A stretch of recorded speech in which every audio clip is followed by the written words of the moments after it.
came out here You gotta do that. and detox, cold turkey.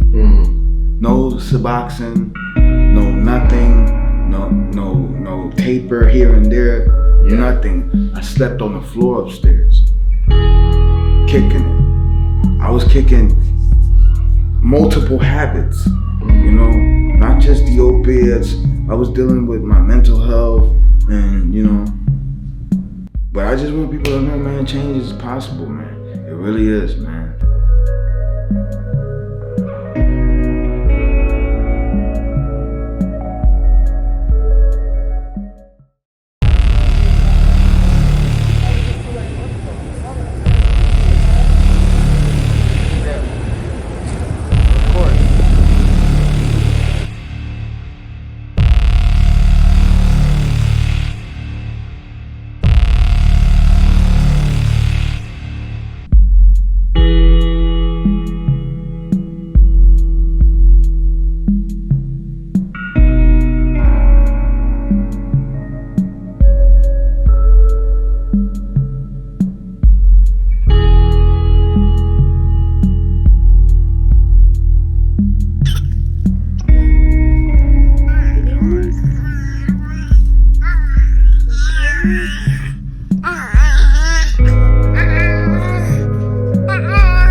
So we back with Barn.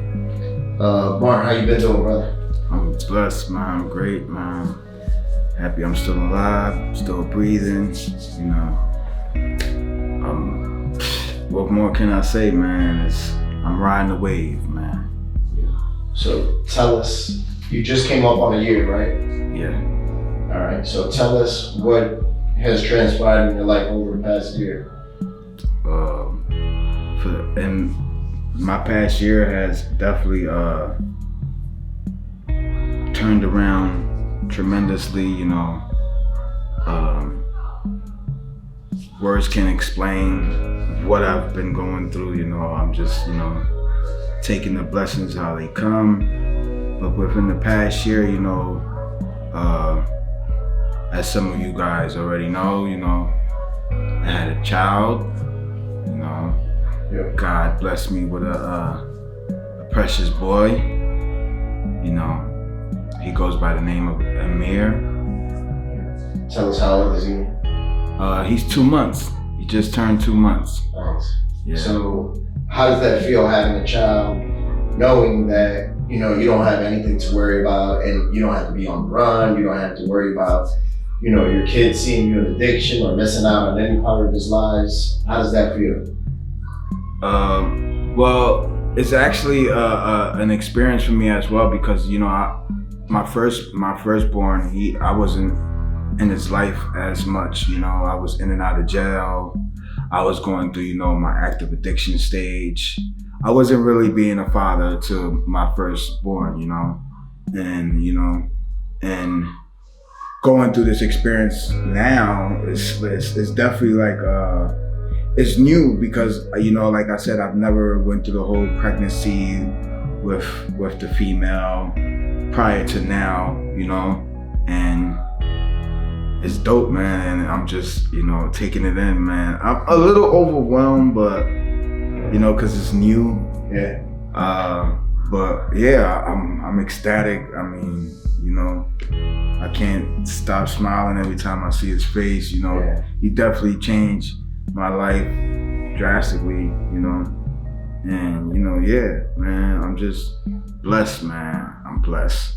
So what's the one thing, if you could give him any quality or help too, because essentially we can teach him, certain things. So if there's one thing that you would teach him that maybe nobody taught you or you didn't learn until later on in life, what would it be?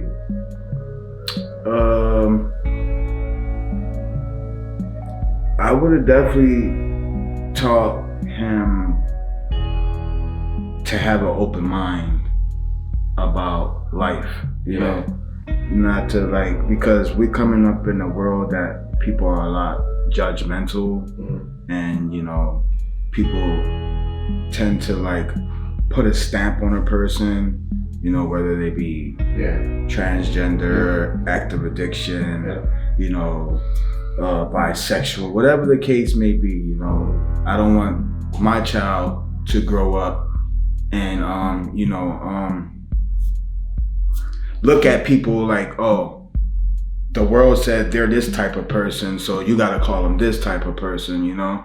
Yeah. I definitely want him to have like that type of open mind that I have, which I have no doubt in my mind. And I also, you know, because this world is crazy nowadays, so I want him to understand the value of family. You know, a lot of people grow up with without their parents in their house, their mother, or they have their dad, they don't have the mom. The mom's around, the dad's not around, or the dad's incarcerated, or the grandparents got him, stuff like that. But I definitely want him to know the true meaning of the value of family. You know. To be open-minded, that's an important quality, especially in these days and times. You hear about everything that's going on, you know, and I think definitely to be open-minded is a good thing to have. It's a good quality to have. How's work going for you? Oh man, work is good, man. You know, that's another thing that you know, I never knew nothing about a bank account or credit cards and bills and stuff like that. So that's another thing that's been going on in this past year is bills, and more bills, you know. So with bills comes jobs, so you have to work to pay the bills. But yeah, the job is good, man. I work for Kellogg's, you know. I'm a loader. Like I load the trucks for like Walmart, Targets, and stuff like all over the world. I mean, well, all over the United States. They go everywhere in the United States. So yeah, I'm a forklift operator at Kellogg's. So now think about that. Just when we were driving out here, because this interview is taking place out here in Barnes' house, we're in his garage, and so as we were driving out here, we pulled up to the house, and we was like, man, think about how different and how far we moved. It's 10 hours from Philly, but it might as well be a million miles. Oh, yeah. I mean, it's 10 hours, it might as well be a million hours because it's such a different world. Right. The air is different. Yeah, and it's such a blessing where I think about all the people that would literally give their right arm to be able to restart in a fresh place like this. Yeah, that's what I mean. You know, but during my course of my active addiction, I never lost like faith. And even right before I stuck a needle in my arm and my neck or wherever, you know, I always like cried out to God, you know, to help me get out of here. Help me, please. You know, and you know, I guess God heard my cry because I was like begging every time, like, I gotta get out of here. I'm gonna die. You know, and it's just like, it's just a blessing from God, man. I really don't know how this happened, how it's happening. I'm a firm believer. I think that, you know, we can ask for stuff and we can pray for stuff and we can shoot towards certain goals, but it's all bullshit until we do our part. You know what I mean? Because we could pray for a paycheck on Friday. Right. If we ain't going to work for that shit, those prayers are going to be empty. Right. And I think that's the same way when we deal with God, and we got to be like, all right, I got to put in my work. You know, I can't expect him to give me the stuff I pray for if I'm not doing my part. And I think our part is just doing whatever we can to help us get to that goal, but also is doing the right thing, you know, living a good life and being good even when nobody's around, you know, and doing the right thing even when nobody's around and when people ain't gonna find out, you know, to be the same way we are on camera when the camera turns off. You know, we always gotta be the right way. And I think when we do that, that's when God answers those prayers. Right. You know, and it's a lot easier to live life. You know, it's nice to wake up, go to work, come home, spend time with our family. Yeah, you know, you look forward to that type of stuff now. Yeah, it's like before I was looking forward to a sample in the line. Now I'm looking forward to clock in and see my check what it look like at the end of the week. You know, And what do you think would be one of your lows when you was out there in your addiction, or even, you know, it doesn't even have to be in your addiction, but in your previous life, what would you consider to be one of your lows? One of those times where you was like, man, what am I doing? You know, I gotta stop this shit. Well, just recently, you know, about over a year ago, you know, I was like, I guess it goes back to the individual that you originally are before you ever consider being caught up in addiction, or because I was this individual way before the drug, or way before the addiction came around, you know. So it was always just a problem me getting back to that person, you know.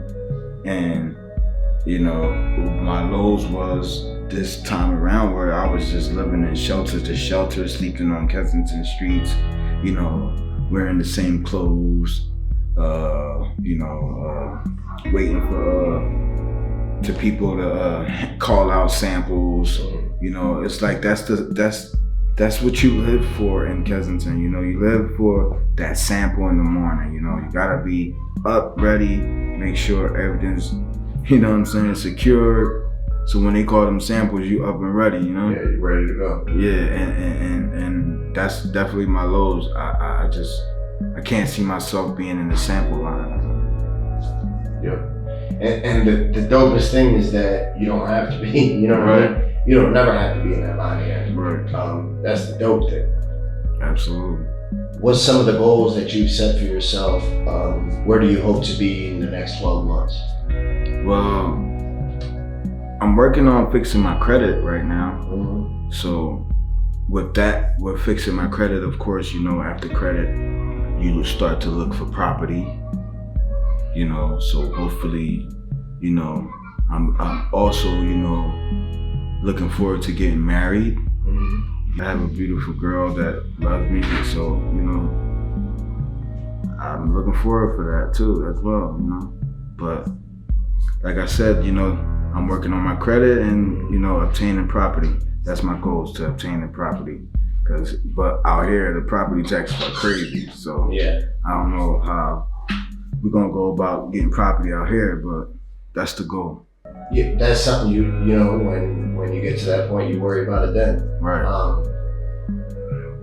That's something, you know, like where you hear somebody say, all right, I'm looking to work on my credit, or that's something that I'm focusing on, where it's something that is like so important and so simple, but it's something that we're never taught in life. You know, like I was never taught about that shit. I had to sort of learn about it on my own. Yeah. You know, so many of us that we just ain't taught that shit, you know. And I definitely me and Rachel be saying that shit all the time, that I'd be like, man, they should have that shit in school. Like kids should be 100% learning about the importance of credit, and like you said, keeping up with a checkbook and credit cards and all that. I'm learning about that stuff now, you know. Yeah. I'm just starting to learn how to live, bro, because I was raised in the institution jails, you know. All I know how to go is to go to child hall, come back to my cell, and turn on the TV. That's all I knew, you know. I don't know nothing about no credit or none of that stuff. Now, took 40 years, but you know, they say better late than never, right? Absolutely. Yeah. Where, you know, until we're buried in the ground, it's never too late. You know, that's the way I like to think of things. You know, till we're buried in that ground, it ain't never too late.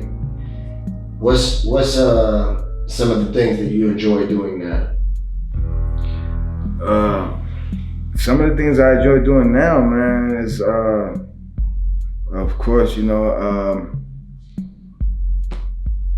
I love spending time with my family, you know? Mm-hmm. It's like I can't get enough of them. Yeah.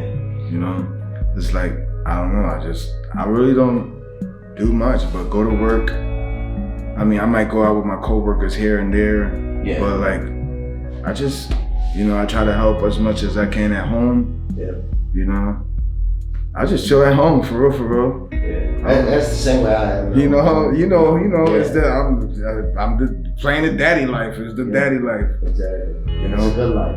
It's a good life. It's a good life. It's definitely a good life. Some people call it boring. I call it a good life. Yeah, that's the good life. You know, because we could be somewhere else, somewhere worse right now. 100%. We could be. I always think of it, you know, that the second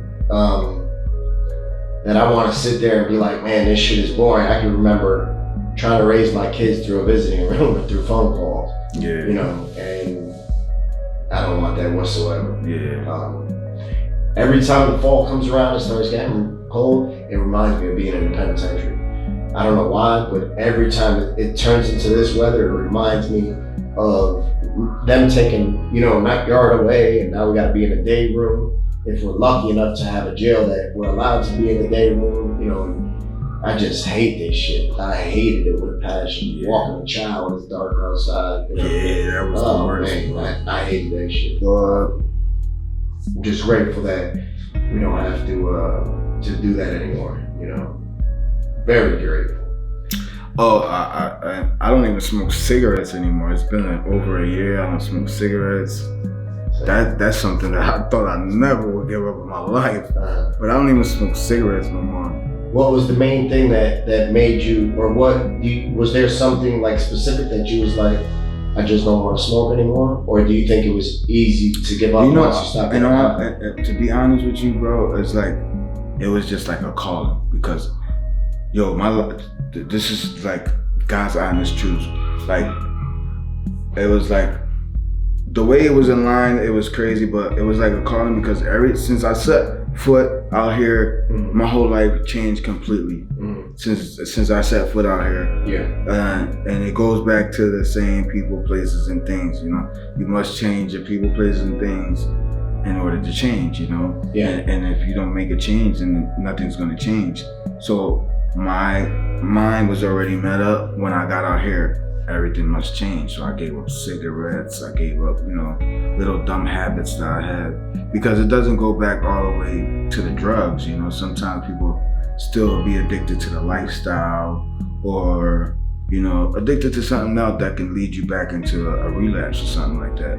Yeah, I definitely 100%. You know what I'm saying? Yeah, that there's a lot of stuff that, you know, comes along with it. It's not just the drugs. There's a lot of stuff that comes along with it. So that's good too, because you know, when we get these fresh starts in life, we gotta truly appreciate them and take advantage of them and use them. You know, because for me, you know, like me, just something as simple as eating more healthy. That's one of my goals that I'm trying to, over the next couple months, tighten up on. Yeah, that's one of mine as well. Yeah, I don't want to be 50, 60 years old and, you know, be like heart attack or struggling to breathe, or, you know, I don't want to do that. And I think the older I get, the more I start to worry about that stuff. That I'd be like, damn, what if I get old and I need somebody to take care of me? Who's gonna take care of me? You know, I worry about that stuff all the time. So I'll be like, I want to live as long as I can, and I want to see my children have children, and their children have children. So for me, it's super important now to watch everything I do, you know, because life ain't guaranteed, and we all know that. What else? Anything you'd like to touch on?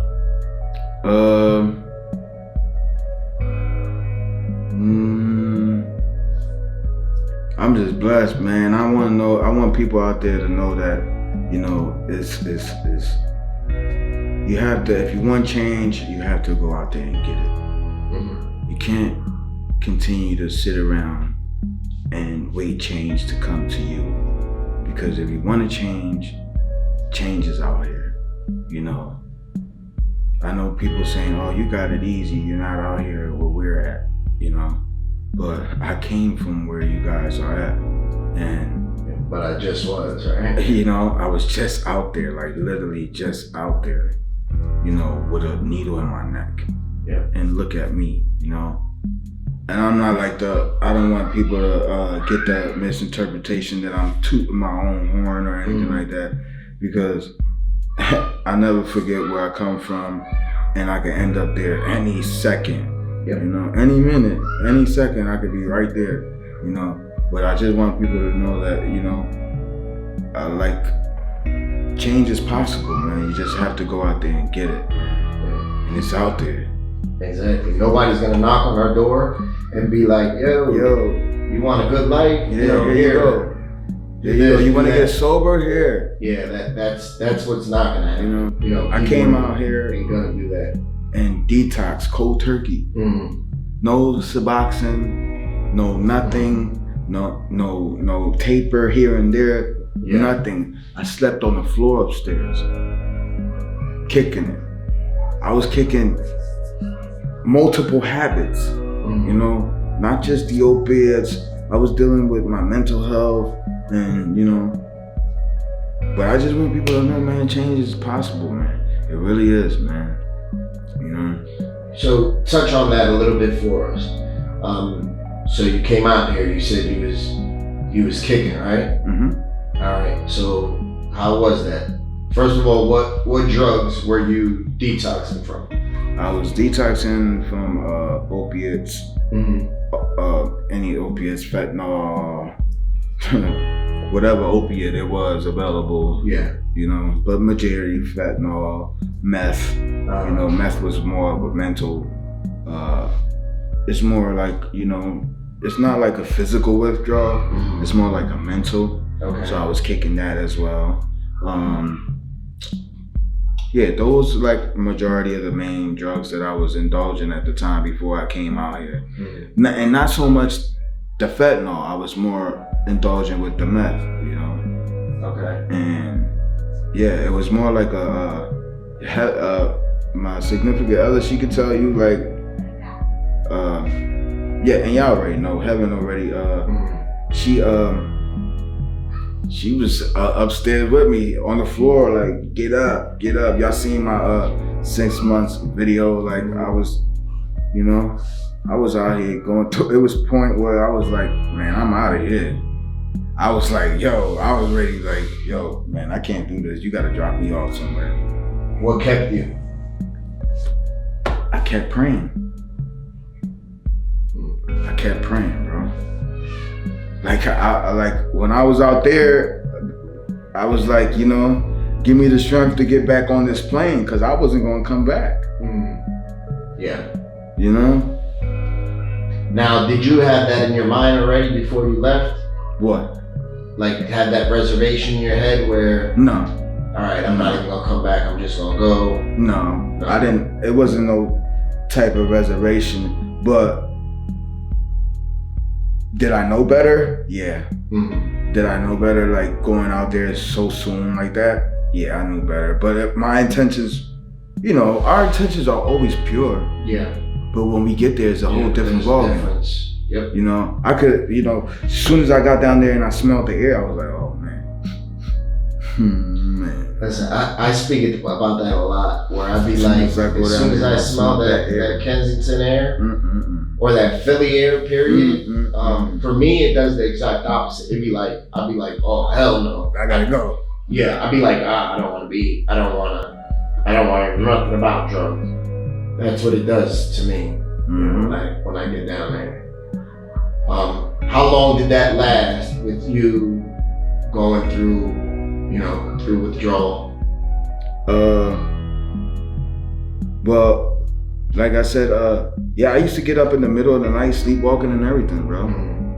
You know, that lasted for like about like, I don't know, I want to say like a good 3 months. With the whole insomnia, I couldn't sleep. That's the worst, too. You know, the restless legs, the anxiety, you know, fuck the pain part. It was the anxiety, the man, that shit would drive me nuts. Yeah, it's one of the most uncomfortable feelings in the world. Man. I'd rather deal with the sickness. I'd rather deal with the sickness for like a couple of days and be good than deal with that anxiety, that oh man, like what the hell? I'm ready to like. Yeah, you're literally like going out of your skin. What? It's bad. You want to blow your head off. Yeah, that's literally how. Yeah. What I told people, I was like, you literally want to blow your head off. You feel like you're out of your mind. It's unlike anything you've ever felt. Facts, man. Yeah, so I definitely commend you with even being able to deal with that. Because everybody knows that's not an easy thing to deal with. You know, that's not easy whatsoever. And I still also suffer, you know, from ADHD, you know, and that's something that I deal with. You know, and the way I deal with that, you know, you know, marijuana has also helped a lot in my recovery. Some people might say, oh yeah, you're smoking, that doesn't mean you're clean, you know, you smoke weed, you know. And I tell people, if it works for you, if it keeps you from putting a needle in your neck or from you going anything, now if it's causing you to steal, if it's causing you to go out there and commit crime, then don't do it. You know what I'm saying? But like a person like me, and I recommend it to anybody that suffers from any type of mental health illness, try smoking, try going, getting your medical card, or, you know, because it helps me a whole lot, you know? Yeah. So, I don't know, you know, certain people might say, oh yeah, you smoke, you're not clean. Yeah. But yeah, I smoke marijuana and it helps me stay clean. And right after this video, I'm gonna smoke. Yeah. But like I said, without me smoking marijuana, and this is the God honest truth, bro, like I think I will be like, I won't say that I will probably relapse, because and I'm not saying that I'm too good for relapse, because like I said, it can happen. Yeah, of course. You know, you and I know, and anybody that's watching the video will be a fool to be like, oh yeah, you got it, Barn. You beat it. You beat it. Yeah, you beat it. You beat it, bro. You got it. You got it going on. Your Instagram look lit. You popping. You got the glow. Your shape up. Nah, fuck that. I'm here to tell you that shit. Addiction is a cunning, baffling, and insidious disease. You know what I'm saying? That shit comes in all shapes, forms, you know what I'm saying? And the devil's a liar as well, you know? I don't want to get religious and none of that stuff, because we don't really do with religion like that, you know what I'm saying? But, yeah, man. It's 100% true, bro. For real, bro. There's nothing that I can't, like, you know. You have any questions for me or anything? Oh, man, no, man, you know what it is with me and you, bro. Absolutely. You know, I ain't gotta, you know, they know what it is, they see it. Like, from spinning the jail cell to spinning the blocks 4 or 5 o'clock in the morning in Kensington, trying to help people find their family, and, you know, like shit like that, man. Like, I don't forget, you know, and like, I always tell you all the time, you know what I'm saying? Whether you know it or not, but I look up to you and you give me inspiration. Whether you know it or not, you know what I'm saying? You help me along my way in my recovery as well. That's why, you know, that's why me and Heaven decided to make you guys the godparents of our child, you know what I'm saying? Because, you know, we in this journey together. Absolutely. You know what I'm saying? Because it might be sometimes be like, you're born, like, something like, you know, I'll be like, nah, you know? But, yeah, man, like, you helped a whole lot. Whether you know it or not, you helped a whole lot, bro. For real. Thank you, bro. Really did. And I'm not just saying that shit because we right here in front of this camera, so I don't want nobody to get the wrong idea, or, oh, that's your man, or, you know what I'm saying? And don't edit this part out, because they need to know this shit, because, like, people get the misinterpretation because of what people say and what people do. You know what I'm saying? Actions and just words, you know what I'm saying? It's people that just say they do it, and it's people that do it. And you are a man that do it, you know what I'm saying? And I'm pretty sure the people that knows what you do out there, they know. Yeah. People that don't know, people have whatever else to say, you know what I'm saying? You know, it's up to you and your Lord and what people know what's going on, you know? But like, I really look up to you, you know what I'm saying? And yeah, man, you helped a whole lot, man, for real. I thank you, brother. And I want to tell you that too, likewise, because there's plenty of times that I thought about, all right, maybe I could take an easy road, or maybe I could take a cheap, you know what I mean? Stuff like that, taking little shortcuts. And I have to realize, all right, for me, I always think first and foremost, okay. Yeah, you can look at somebody else's, like you can look at me and be like, oh, well, Barn did this way. Exactly. Or vice versa, I could look at you and be like, all right, Frank fucked up right here. Yep. You know what I'm saying? And I'll be like, all right, what's the outcome? What's the best result? All right, that I get away with what I because we come from the think. same lifestyle, so exactly. we know. Yep. We know. And I'll be like, what's the possible result? What's Right. possibly gonna happen? Right. And then it makes the decision a whole lot easier. Right. I thank you, brother. I'm proud of you. Real Definitely, I'm proud of you. I can't say that enough. Yeah, man. Where it's nice to take this drive out here. It's so like new and sometimes it gets a little overwhelmed because you know what I'm saying, like it's like a little scary sometimes of the way that things are turning out for me because it's like, what the hell is going on? Yeah. When those doors open up, sometimes you be like, I'm like, do I deserve this? Yeah, like why is it like? But I'm starting to get it now. Yeah. I'm starting to, understand why. Yeah. I'm starting to understand the why. Yeah. And now I'm not asking the why. Now it's the thank you, Lord. Yeah. You know, exactly. no more why. It's like thank you. Yeah. Thank you. Absolutely. Yeah. Well, I thank you, brother. I love you. I'm proud of you. And until next time, y'all. Yes, sir. Again,